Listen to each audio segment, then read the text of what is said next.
चंद्रयान 3 की सफलता के बाद इसरो के वैज्ञानिकों ने सूरज की स्टडी करने के लिए आदित्य L1 सूर्ययान की तैयारी पूरी कर ली है।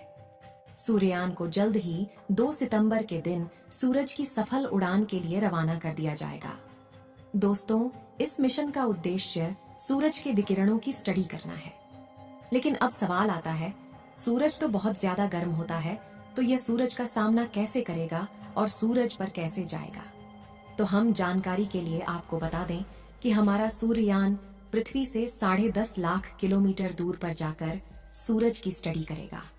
दोस्तों, पृथ्वी से 10.5 लाख किलोमीटर की दूरी इतना महत्वपूर्ण इसलिए है क्योंकि इस दूरी पर पृथ्वी का गुरुत्वाकर्षण बल और सूर्य का गुरुत्वाकर्षण बल किसी भी वस्तु पर बराबर कार्य करता है, जिससे कि किसी भी यान पर नेट गुरुत्वाकर्षण बल 0 हो जाता है।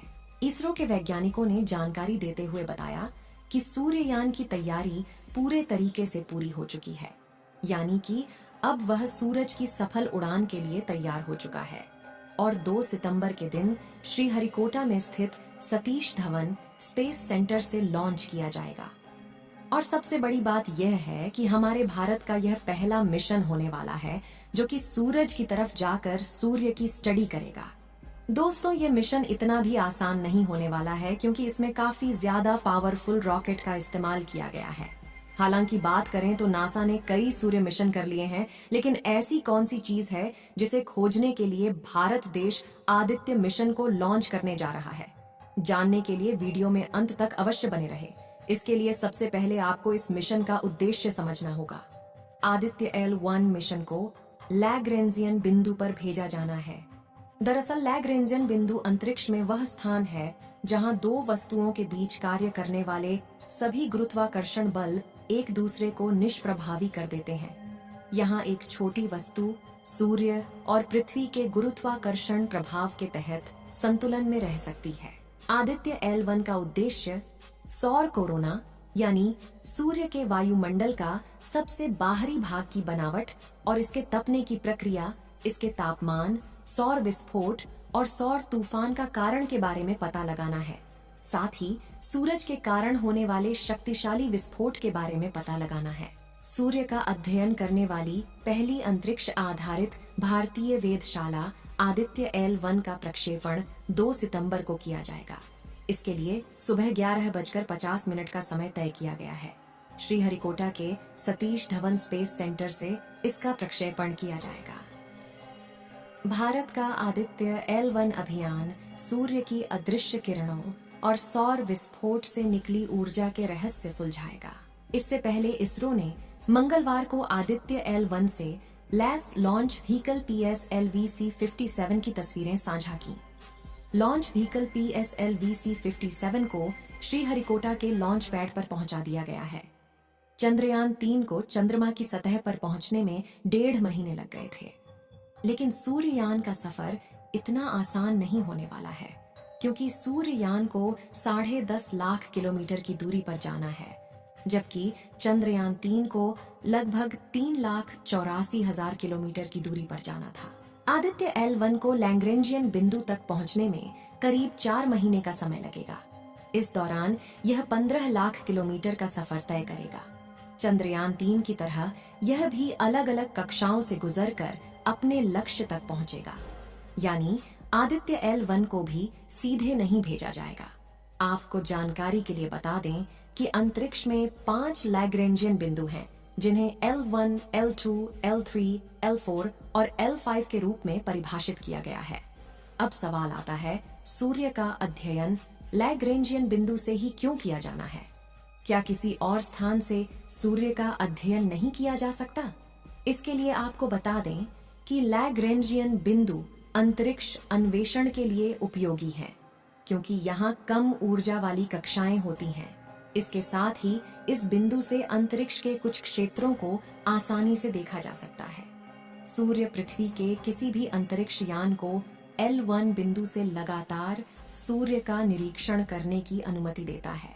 दूसरी ओर सूर्य और पृथ्वी के बीच L2 बिंदु से दूरबीनों के जरिए गहरे स्थान का स्पष्ट दृश्य दिखाई देता है।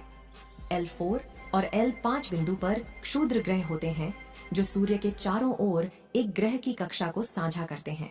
सूर्य कई ऊर्जावान कणों और चुंबकीय क्षेत्र के साथ लगभग सभी तरंग दैर्ध्य में विकिरण या प्रकाश छोड़ता है। हमारी पृथ्वी का वायुमंडल और उसका चुंबकीय क्षेत्र एक सुरक्षा कवच के रूप में कार्य करता है।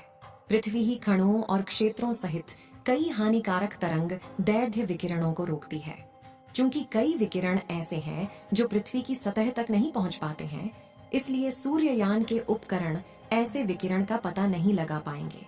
इसी वजह से इन विकिरणों पर आधारित सौर अध्ययन भी नहीं किए जा सकते।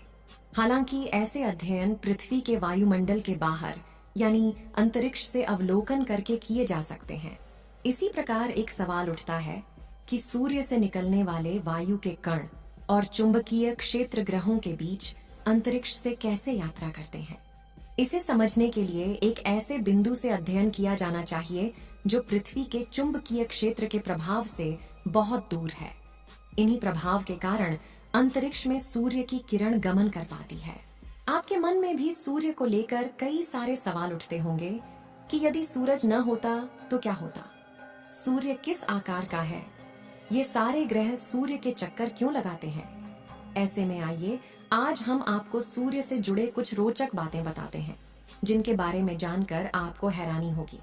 असल में सूरज एक तारा है जो हमारे सौर मंडल में सबसे बड़ा है।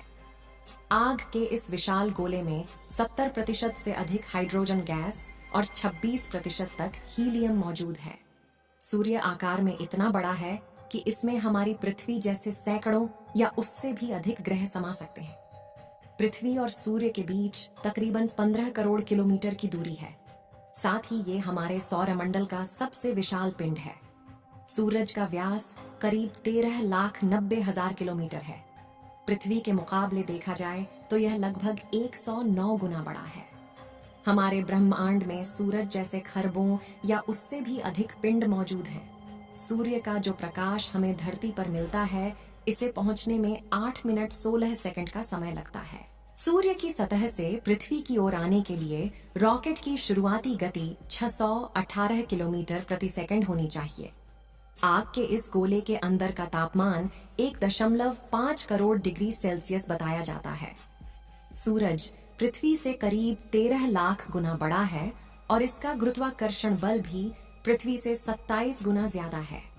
आपको जानकर हैरानी होगी कि हमारी आकाशगंगा में करीब 5% तारे ऐसे हैं जो सूर्य के मुकाबले ज्यादा चमकदार हैं। सूर्य केवल गैसों से बना हुआ एक पिंड है। ये पृथ्वी या किसी और ग्रह की तरह ठोस नहीं है। दोस्तों, आप सभी लोग आदित्य मिशन के सफल होने की दुआएं कमेंट बॉक्स में करते रहें, जिससे कि हमारे वैज्ञानिकों को भी काम करने का मनोबल मिलता रहे। इस वीडियो को एक लाइक जरूर करें और अपने मित्रों तक इस वीडियो को शेयर करें ताकि उन्हें भी जानकारी मिल सके।